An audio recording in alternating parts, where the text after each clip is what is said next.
Pauker, born in what town? New York, New York City. When? June 12th, 1932. Do you remember what street you were born on? 27 West 86th Street. Between Central Park and Columbus Avenue. Then we moved to Central Park at 94th Street, 336 Central Park West. And we lived on the 4th floor, I think it was. So that was for how many years of your young life? That was through high school. You know, it was when I went off to college. They moved around that time. They moved to also Central Park West, the Century Apartments on 62nd Street. They had a beautiful terrace there, and when I came back from college, that's right. I mean, I would stay with my folks, and had a room in the apartment Right. on Central Park West. Oh, nice. What was the name of your father? Michael Pauker. And your mother's name? Frida. And what was her maiden name? Kleinfeld, with a K. Do you remember your grandparents, both on your father's side and your mother's side? On my father's side, no. On my mother's side, yes. My grandfather, on her side, Your mother's father? My mother's father lived with us. What was his name? Isaac Isaac Kleinfeld. Kleinfeld. He lived with us until on 86th Street. Then he died while we were still living there. How old were you when you were just a youngster? You weren't Yes. yet even in kindergarten, but you have memories of him. I have memories of him, yes. And my memory is not fantastic in general. What do you remember? What do you remember about him? I remember he was a nice older man, and we shared a room on 80. But then, and I remember when he died,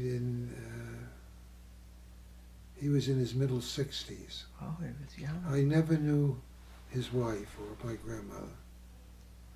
My grandfather on my father's side, they had 10 children. My father was one of 10 children, the youngest. Mark, or Daniel is the youngest son of the youngest son of the youngest son of the youngest son. Wow. So, and he came from Europe, typical of those days. He had a long beard, but he was a 6 foot, which was not that usual. He was over 6 foot, and he was a very, from stories that I have been told, very strong-willed man, to the extent that they lived on the Lower East Side. This I don't remember. This is from stories told to me. Right. And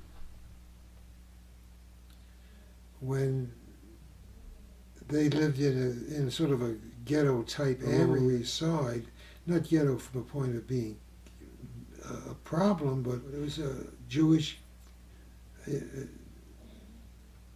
heavily Jewish at that time, in the area that they lived, as we think of the Lower East Side as it was.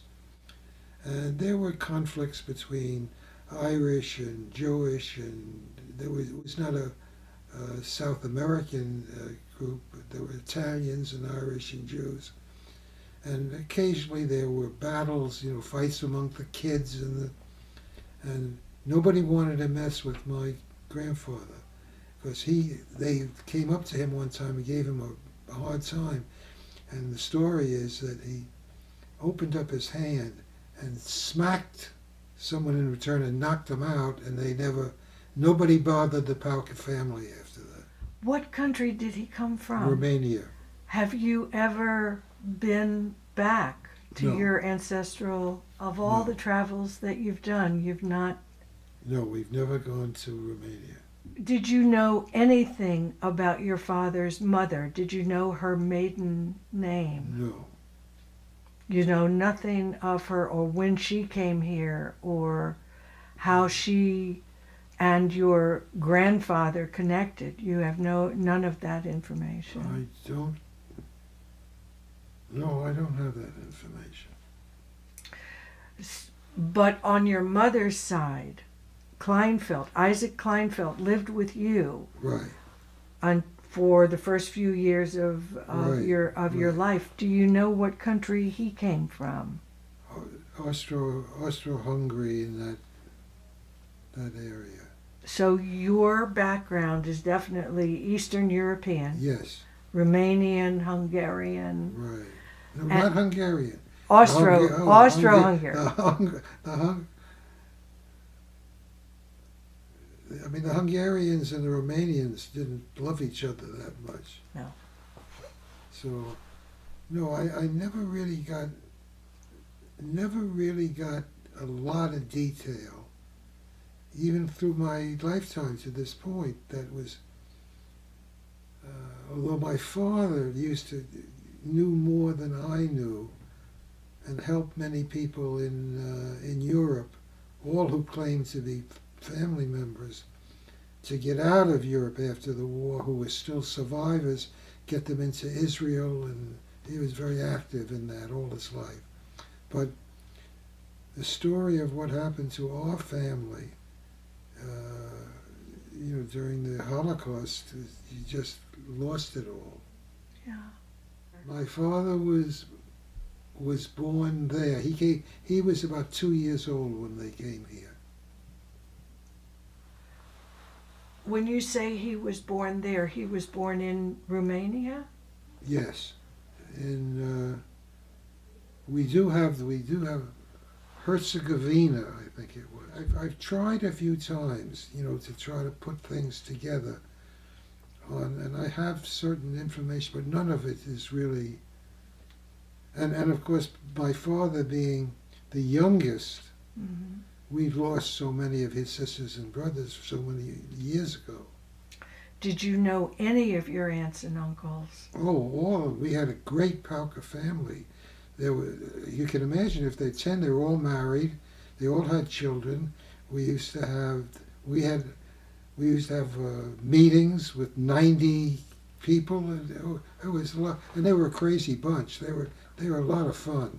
My father, there were 7 brothers and 3 sisters, and obviously because of the age differences, it always got confusing because cousin so and so was older than uncle so and so. So we had a time, but they enjoyed life. The Paukers, they were a lively bunch, and always helped each other. Oh. And many of them went into. There were 3.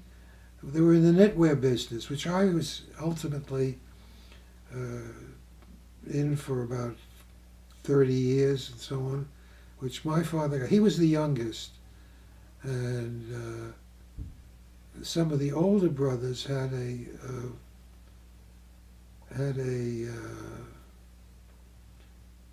Pauker Brothers was the name of their sweater business.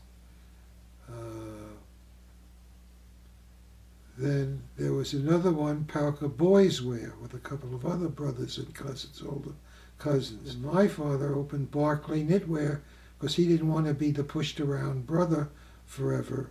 And they started out really sort of on a pushcart type, typical early Jewish arena, if you will, of doing business. My father got past the 8th grade, but he loved knowledge, and he was a voracious reader, a handsome man, a vibrant man.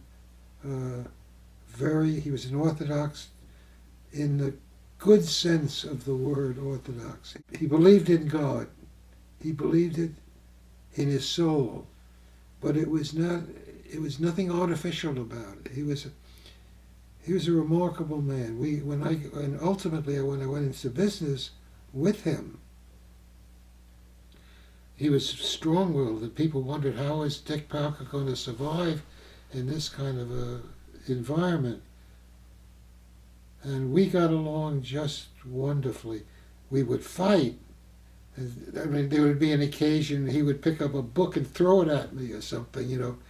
And he said, well, why don't you listen to me? I want to do it this way. I said, if you want to do it this way, how am I ever going to learn anything? And we were, at the end of the day, I was living at home at that time when I came out of the service and went into the business.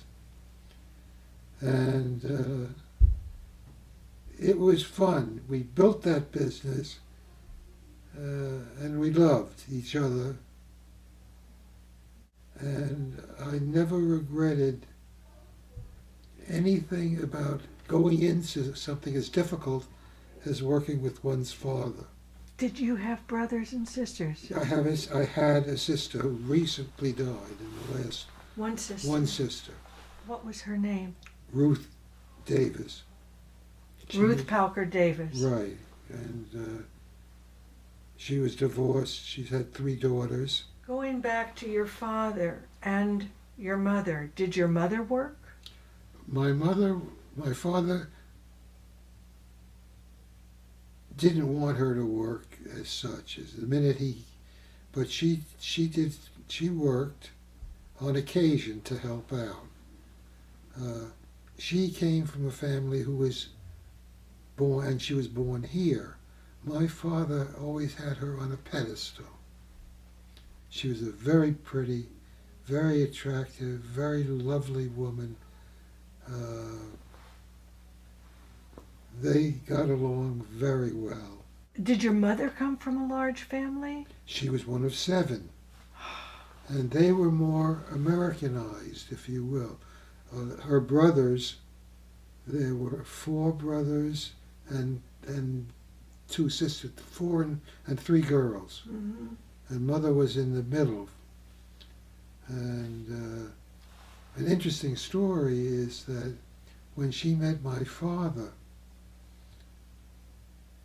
the story that what they told us, they were on vacation somewhere, and my father looked at her, and she had some papers or whatever, and he threw them into a garbage can wherever they were, and my mother said, "Throw your trash where your love lies." We grew up with that statement, and that's where his love lay, I guess you'd put it. And it was a wonderful, caring family. They couldn't get married because in those days she had an older sister, and the second sister, the younger daughter, in other words, in religious families, you did not want to. That made the older sister, a problem, so to speak. So they did all kinds of things to find a way to help Sabina, her sister, get married. They found someone who was a very Orthodox Jew who came from Ireland. Everybody was thrilled when she got married because then Frida could get married. Mother's brothers, one was a doctor, ear, nose, and throat, worked he was, wonderful, that the dream of parents. He was a Jewish doctor. He was an ear, nose, and throat specialist. Another brother was an attorney, and he worked ultimately in Washington for the Federal Food and Drug Administration. Another brother was in the advertising business. He had an advertising company, and he was very interesting in that he had polio as a very young child and spent his life on crutches. And but he was a wonderful man. And ultimately, when our business, Barclay, was growing, my father and I asked him, because he had gone out of that business, to come into our business and take an administrative role, and take care of advertising and so on, which he did until till close to the time that he died. He worked for us. But then the younger brother was a handsome young man who was never overly successful. His name was? His name was Joe. So there was Joe, Vin, who was the lawyer, Lou, who was the doctor. Is that 4 or 3? It's 3. Joe, Vin, and Lou. And Mo. Joe and Mo. Joe and Mo. Mo, who came into our business. What was Mo short for? Maurice? I don't know. It was Mo. Oh, okay. I never knew it was anything. And he was a great storyteller. He would tell stories of not necessarily true stories, interesting stories. And we loved him a lot. Yeah. And he overcame his problems. He was interesting. He handled himself on these big, heavy crutches. Yeah. And he was a nice man. You had a huge family. A huge family. And we would, and what was the big subject that we always talk about was the cemetery. That was the big, and we'd have a meeting at a hotel because nobody had a place large enough, and they'd talk about, and of course there were three knit goods business that were knit sweater businesses that were involved at that time. So there was always a business, and they'd raise hell with each other. They were a fun bunch. The Kleinfelds, my mother's family, was much less physical and much less. They were more into a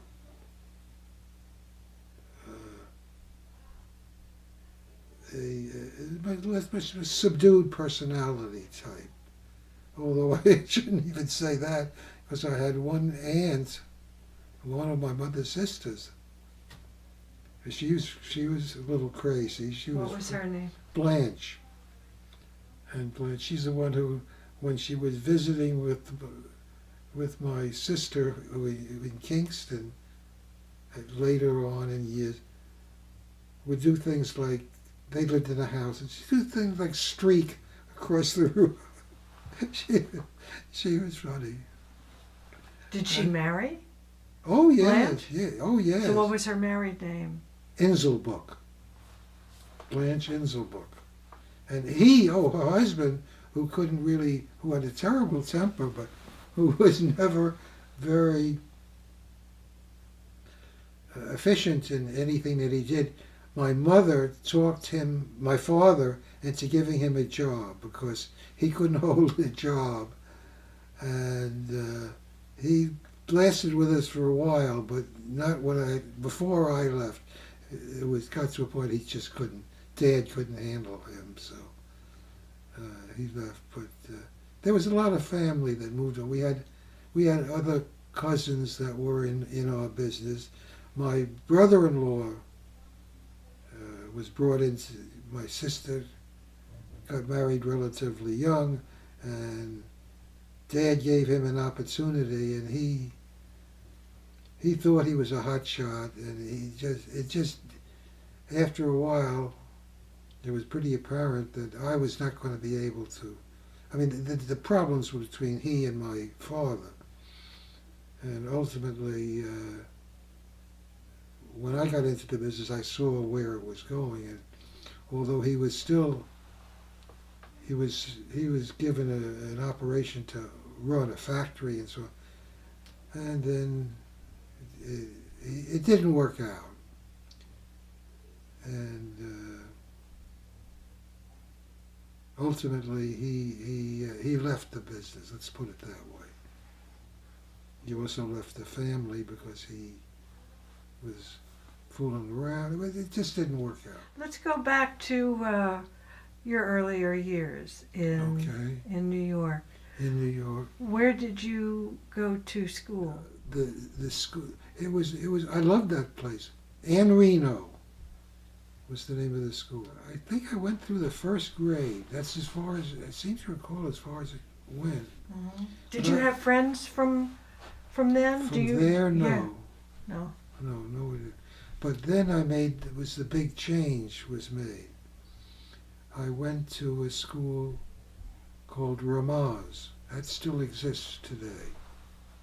Ramaz was a Jewish day school on the 86th Street on the east side, right in the German Bund area. And when I went to that school, I remember they jumped me from 1B to 3A. The school at Ramaz was half of the day was Hebrew and half of the day was English. It is today a very major, and each year they added a year. It only I was the second class that ever was there. There were 7 kids. And the next year it went to the 4th grade, then the 5th grade, then the 6th grade. They added a year on. And it was a very good school. I know all those kids, one place or another, they grew up. And one of the most significant rabbis in the country, and in New York, is a fellow by the name of Haskell Lookstein, Rabbi Lookstein. He was my closest friend or my classmate in those years. We saw him just a month or so ago, or maybe it's a little longer, when my sister died. She died, that's a whole long story, but she was out in Santa Fe with one of her daughters at that point. And Haskell came and conducted service for that. So I guess that's 50 some odd years ago. So we go back a long way. When later on in our life, when we moved ultimately to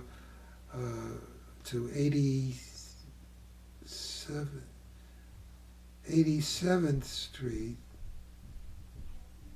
and Park Avenue, we had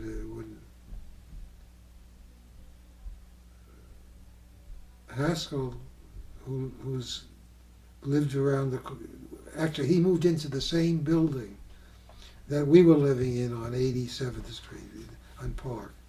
It was just interesting that was. But we were gone by then. We were in here, not in West at that time. Do you remember some other names of your friends from school in those years? Oh, sure. Oh, I knew everyone of that graduating class. Name some names. Naomi Jacobs, who was the first girl I ever kissed. I was on the school bus, and I gave her a kiss on the school bus. I must have been in the 3rd or 4th grade, and I said, if anybody says anything, I'll kill them. And I was, because at that age I was one of the older children, because we were adding each grade, so I must have been 12 at that time. In fact, we had a reunion at Rabbi Lookstein's house about 10 years ago, I guess. And Joyce went over and said, so you always wanted to know who was the girl that he kissed on the school bus? He said, oh, that was me. He said, he was a good kisser. She said, and Joyce answered, he still is.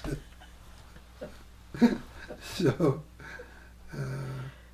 there was Rebecca Berman, who became my girlfriend at Ramaz when I was 12 and 13. I was in the third grade when I kissed Naomi. And Haskell, there was Herbert Newman, that was another young man. In fact, I have a picture somewhere, I don't think you, with shows all those kids. Oh, wow, that'd be wonderful. But not that it means anything to anybody but me, you know. But Stanley Strauss, he's dead. A couple of them are dead now. Those are the ones I remember. When we moved over there, they joined a synagogue called the Spanish and Portuguese, which is on 62nd, 63rd. Very specifically long-term shul that was very well known. Now the Ramaz, with the Rabbi Luckstein, who's the head of the school. His father was the head of the temple. Haskell took over from his father, and his parents and my parents were friendly. Were you bar mitzvahed? I was bar mitzvahed at the temple. Oh no, the Spanish and Portuguese, I'm sorry. Spanish and Portuguese was the temple we joined later, and my folks joined later. The Jewish Center on 86th Street between Amsterdam and West End was where we grew up, and that's where I was bar mitzvahed. Well, my father was a lover of rabbis, and whatever rabbi needed, he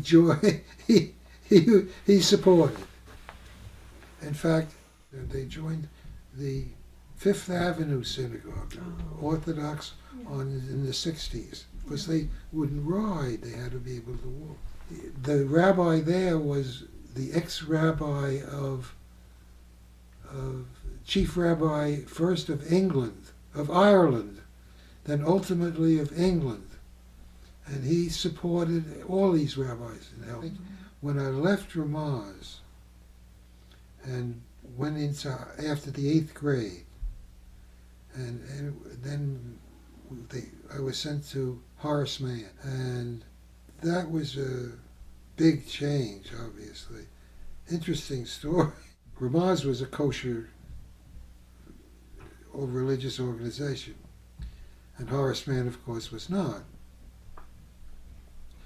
And when I went to Horace Mann in the 9th grade, for the first 3, 4, 5 months, comes lunchtime. Of course, you go on the lunch line, and you have the different food, and then there's meat, and so on and so forth. And I could, and the 13, 14-year-old youngsters are hungry. And I would go along, and no meat, and so on and so forth. And this went on for about some months, and finally I said, I can't live like this. So I decided I was going to make the big move. And I came up for lunch, and I was just starving, and here are these dry potatoes, and here's the meat, and I went through and I said, "Give me some gravy." And I had on my plate, finally, with the vegetables and a piece of bread, I had the potatoes with meat gravy on top of them. And I went home that night, and there used to be in my bedroom a chandelier of sorts. As a matter of fact, which is, I think Mark still has that chandelier. It's in one of, and I always thought that God lived in that chandelier. And now I had a big problem because I had eaten the gravy. And I ate the gravy and I said, look, if I live through the night, things will be all right. So fortunately it worked out. And the next morning I got up, I felt all right. God didn't strike me down. Everything was all right. So I went to school the next day. Give me the meat. And that was the day how I turned from being strictly Orthodox. The big Lord was good for me. But when did you tell your parents? That's what I want to know. I never told my parents. They found, I guess, I mean, I respected them. I wouldn't eat that in front of them. If we went out, we went to a kosher restaurant, or we had fish, or we had, they figured it out when I started going out, but I never asked their permission, so to speak. So obviously you kept kosher at home. Right. Oh yeah, and today, our home is kosher today. Here? Here. Oh. Because Joyce came from a family that was less religious in terms of the classical distinction between it being Orthodox or conservative or Reform, but they kept a kosher. They were less religious in that regard, but they kept a kosher home. And Joyce wanted, and I wanted, of course, in the beginning, certainly through our marriage, our parents to be able to come and eat in our home. So it wasn't so much that we were oriented towards the Jewish beliefs regarding kosher, but we were not going to not have our parents be comfortable in our home. And that's how it started. I would have been happy years ago to make the change, but Joyce still maintains the feeling, and our home is kosher and continues to be kosher. But we eat everything outside. Except Joyce doesn't eat bacon or pork, or I eat most anything. When you were going to school, I mean, your first school was obviously across the street, from where you live. But then what did you do? Get on the crosstown bus and go to school when you were going to Ramaz? Well, they had a school bus. Oh, nice. They had a school bus. That's where I got my first kiss. But ultimately, when I went to Horace Mann, after the 8th and 9th grade, then we took the subways up to 246th Street. And we had to walk up this hill. The hill was a challenge all the time. But we did it. Did any of your friends from Ramaz follow you to Horace Mann? No. You had to make all new friends. Right. Which was the case. Well, Horace Mann started in those days, and there was like a 7th and 8th grade, but it was very small. It really started in the 9th grade. That's the way the schools were. So that I'd say 80% of my class were all from different schools. Mm-hmm. So that never seems to be a real problem. Were you a good student? Fair. I was never a great student.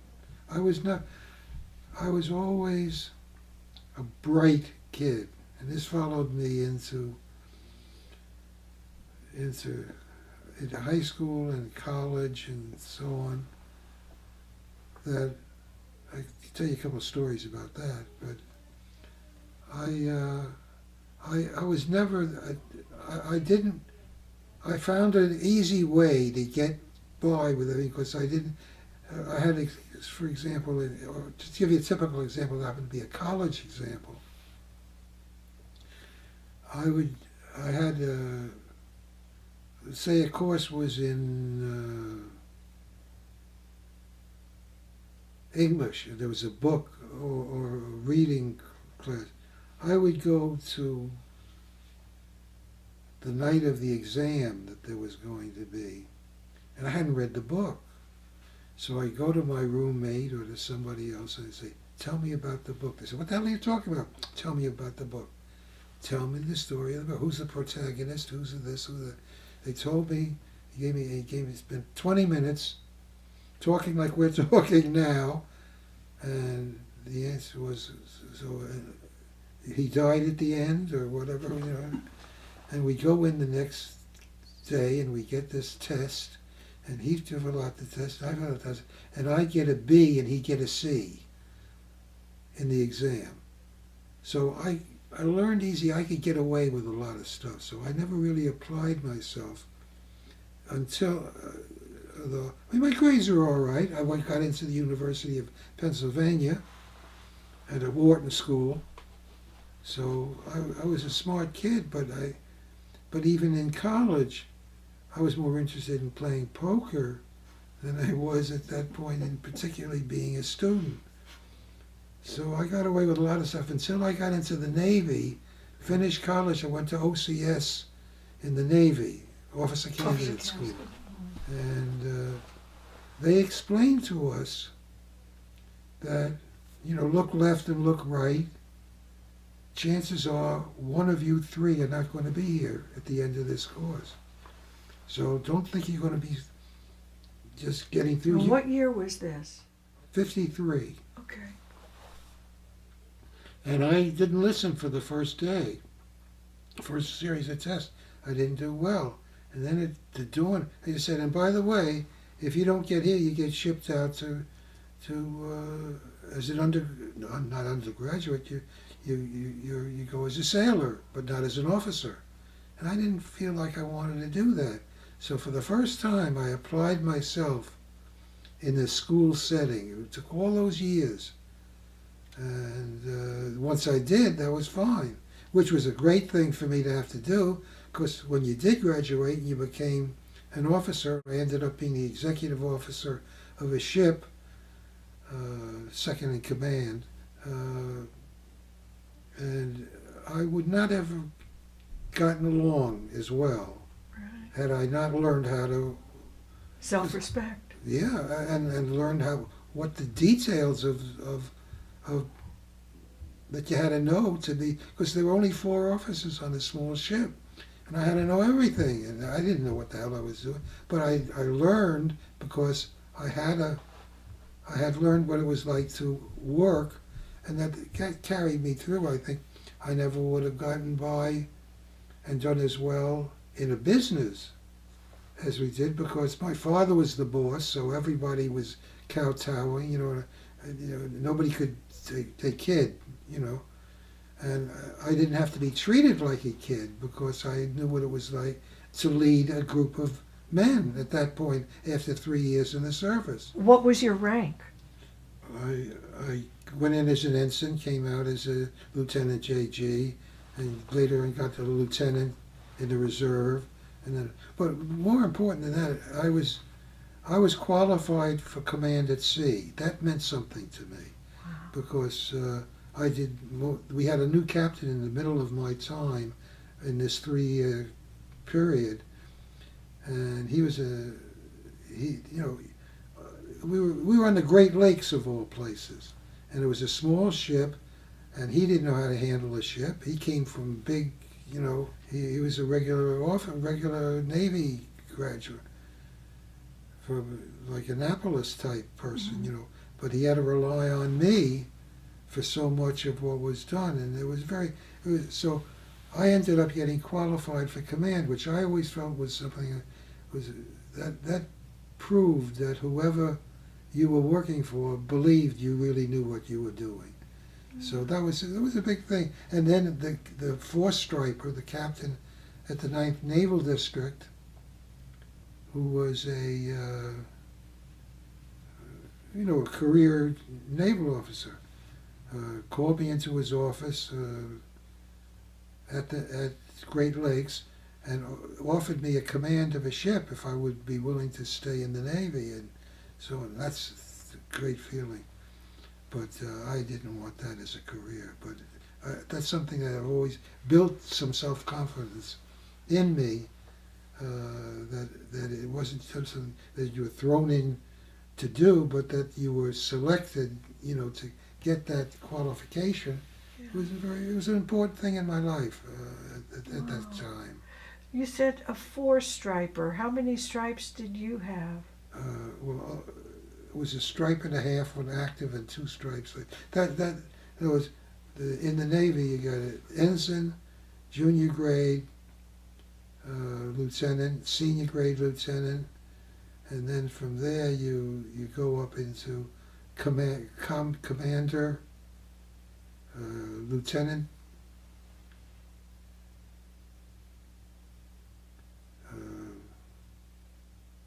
commander, lieutenant commander, commander, captain, and admiral. That's. Why did you choose the Navy over any of the other? Oh, well, I thought it was Services. safer. I was a smart young man. I mean, the likelihood of getting killed or being in a trench or whatever they were doing at that time was less than. Well, 1953 was not as active militarily around the world as. No, but the Korean War was going on. Did you see action at all? No. No. No, nothing of a. Did you stay basically in the United States? We stayed in on the Great Lakes. I was on The whole time, all 3 years. Yeah. Well, you came on as a junior officer, and then you got promoted to the. But I mean, if you did all right, but then you became executive officer. Now, executive officer is not a rank. Executive officer is a position. That means you're second in command of the ship, and that was a whole big deal. And I enjoyed it. And I learned a great deal in the service about life, not so much about. I grew up a little bit, so I was much better suited to go into the business world after that. Can you give me an example of what you learned? Well, first of all, you learned how to handle a ship. Mm-hmm. You learned how to deal with enlisted men who were, in many cases, not heavily educated, but that didn't mean they weren't very bright. You had an assortment of the world. You learned how to deal with people and deal with circumstances that you were unfamiliar with. Navigation. It's endless amounts of stuff. You grew up. You had to deal, once you became executive, you had to deal with all the personality circumstances of becoming, let's put it this way, you became a foreman in an organization. And then you stepped up from being a foreman. You ended up being like because there were only a few officers. So you were a supply officer. You had to buy the food. You had to plan. You had to see to it that they didn't steal half the fruit off the ship. As the junior officer, one of the things they give you is a supply of right away, and you had budgets that you had to live up to, and the kind of food that you could get. If you couldn't, we were running behind in the budget. When I took over from another officer, and I quickly found out one of the reasons we were losing so much money is in other words, our ship was based in Milwaukee, Wisconsin, on a dock next to. How many men were on the ship? There were about 50 men. 50. And our role there was training. So we every 2 weeks we get a new bunch of about 30 or 40 men, reservists. So then we go out into the lakes and train, whatever. Mm-hmm. But the interesting thing, this food, it became apparent to me that they were taking. Some people had. I ended up getting an apartment for the winter time, because you couldn't go out on the lakes in the bad weather. So I saw that we were missing food. So I got the chief petty officers. There were 2 or 3 of them who were involved with the food. I said, fellas, I'm going to tell you something right now. I was just, 21 years old, 22, and these guys in their 40s, But I said, but I don't care what happened in the past. I said, I'm in charge of this, and I'm going to be valued by my superiors as to whether I do a good job. And I can't do a good job without you, and I sure as hell, if I'm going to do a bad job, you're going to be the ones who I'm going to come down on. Number 1 is going to be no more friggin' stealing. I didn't say friggin'. He said fucking. I said, and we're going to eat better. I said, I think this food is lousy. It's after a month or 2. I said, does anybody not understand what I'm saying? And there's, I said, and there's one supplier, because I knew something was going on, because when the supplier was meat, after I had come aboard and he came in one day and with 6 steaks, like this. He said, hey, Dick, come on, take these home with you. And I could see already what was going on. Got him and I said, you want to supply us anymore? Not 1 penny are we going to overpay, and not 1 piece of meat do I want to take off this ship. So understand that. He said, oh, well, I always did that. That's why everybody liked it. I said, well, you're not going to do it anymore. So all of a sudden, we started making money. All the stuff, basic stuff you got from the Navy supply places. But we were used different than other because we were able, because we bought most of our more interesting stuff locally. We were cleared for that because we were in port, and we didn't have, there wasn't any place local that we could get it, and except local that we could get it. So anyway, we started, and all of a sudden I saw at the end of the next month, I would check on it. I'd do things like, I'd sit down with the chief, I said, how are we going to make money this month? He says, I don't know. What do you got planned for your main courses? And he go through. He says, I got an idea.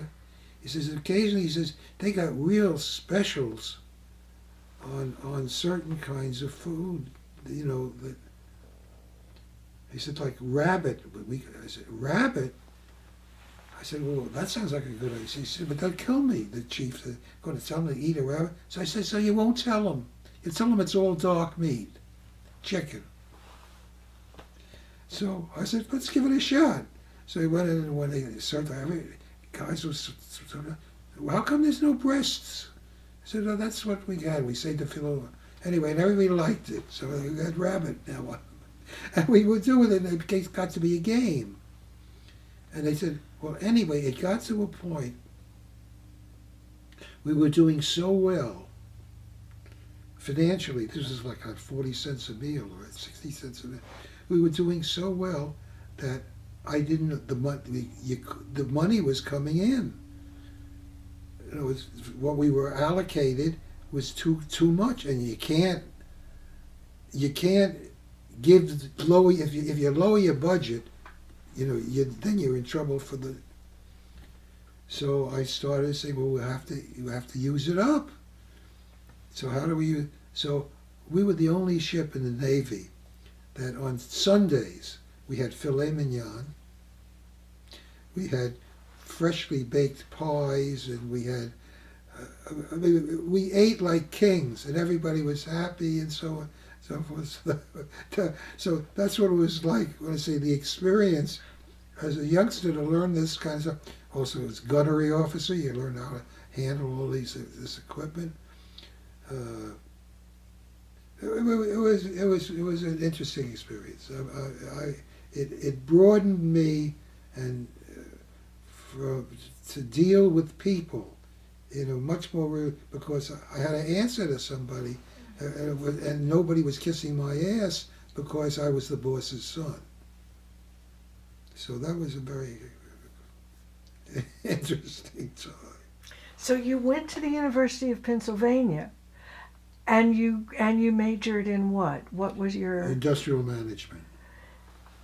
When did you go to Yeah, the Wharton? No, that's. Oh, I went as an undergraduate student in the Wharton School. Oh, I thought the Wharton School was only graduate work. I think that is the way it is today. Oh, okay.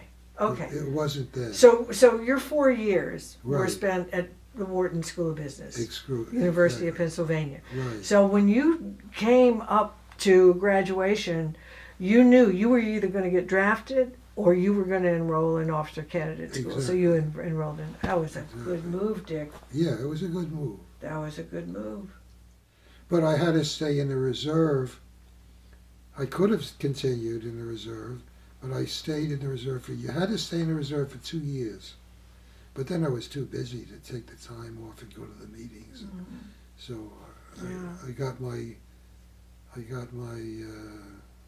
promotion and then said thank you. And Who did the cooking in your family? you always had help in the house. Oh. Yeah. Who? There was Sadie was our housekeeper, and she was a nice Czechoslovakian. Oh. She was a good cook. My mother didn't maybe on Sunday afternoon she would take a little piece of meat or something.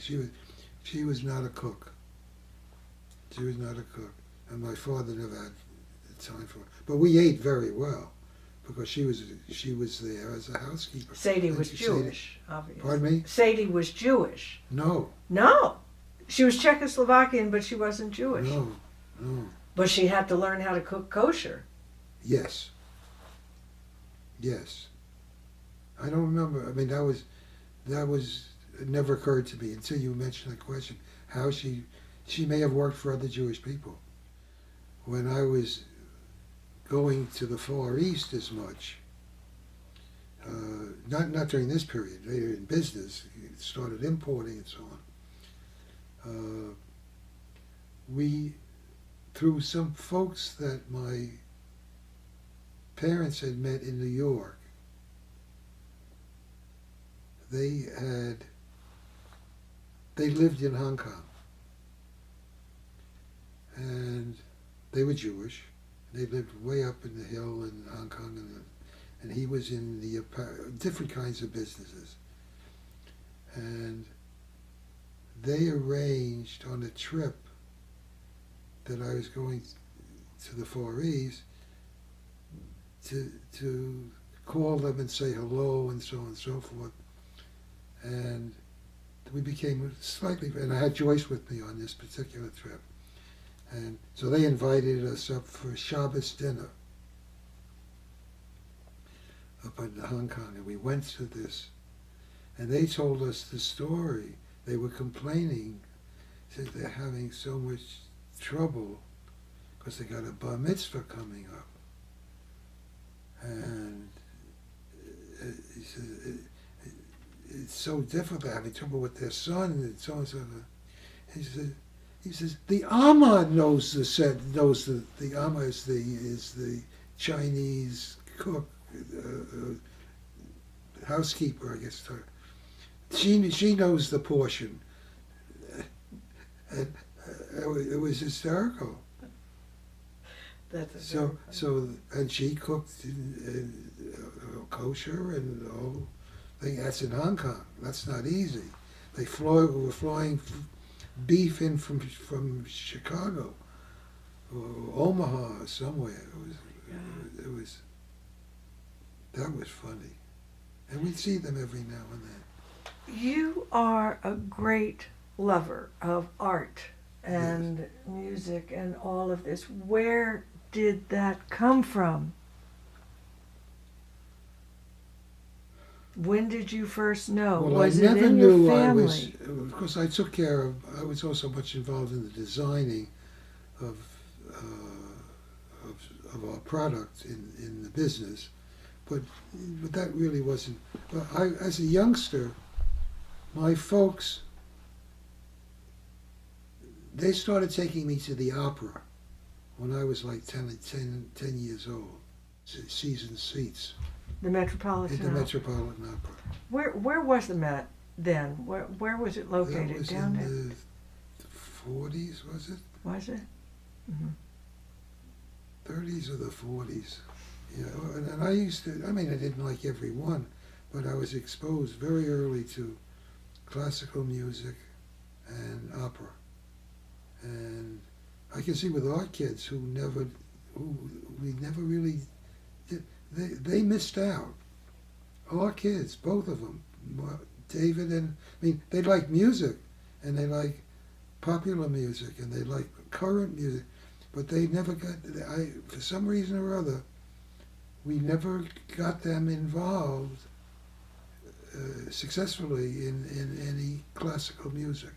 Art, I mean, as far as being an artist myself, that was the farthest thing. I was an athlete. I could play. I never, you know, I never thought of myself as being a sculptor. What kind of athlete were you? Well, I won the club championship in tennis 4 times. Uh, Doubles, but that's all ages. So I was a good tennis player up until I hurt my back, and I played at the school. I mean, I wasn't a champion athlete, but I was a good athlete. But what was the question? About music and Oh, art. I loved music. And even in college, any music that I played was always classical music. Now, sculpture. What about at home? Did your parents have a phonograph player? Did they have a television? Did they? Well, we had a television, but we watched Golden Girl or Hopalong Cassidy. But I don't know.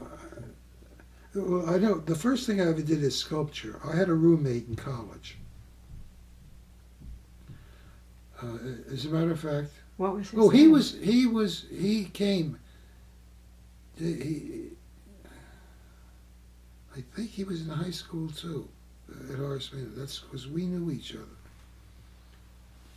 David Geldzala, whose brother died very, very young, was one of the leading art critics in New York, and David, their family, they were in diamonds. And David was a very dear friend of mine. He died also, but young. Hmm. Well, anyway,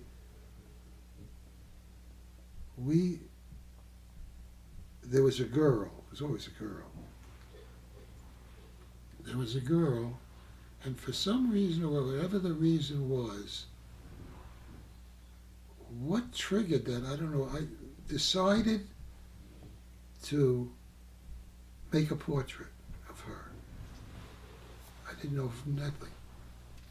So I got some clay and I got some stuff, and I said, let's try. So I did this thing. She sat for me, and I was you know, like 22, 23, and I did this portrait head,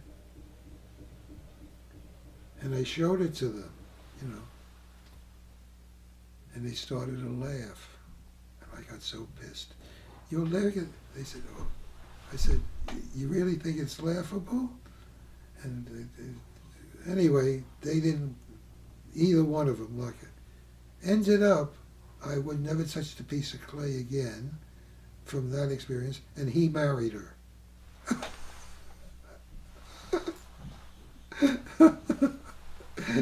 So, she's a nice girl. What was the hell was that? Oma Vitrude Maria Cecilia de Spain. How's that for a name? I am so impressed that you remembered all Would of you those please things. tell my Yes. tell my wife, because I'm worried my memory is gone. No, it's not. I got news Give it- for you. give it- It's not gone. Tell her how it compares to other people. Anyway, so Oma Viter, Maria Cecilia Despain. I can go on forever. Whatever you I'm want. going to come back. Good. I'm going to come back. And so Nobody else is interested in everything. No, where can I find anybody who's interested? Because I got a feeling. All right, 4 times back. You gotta go. Place to do this. Oh, This I'm is, having I so like, much fun. yeah. I told you you were going to have fun. Yeah, I didn't know what you were talking about. I told you you were going to have fun. My wife won't listen to me like this.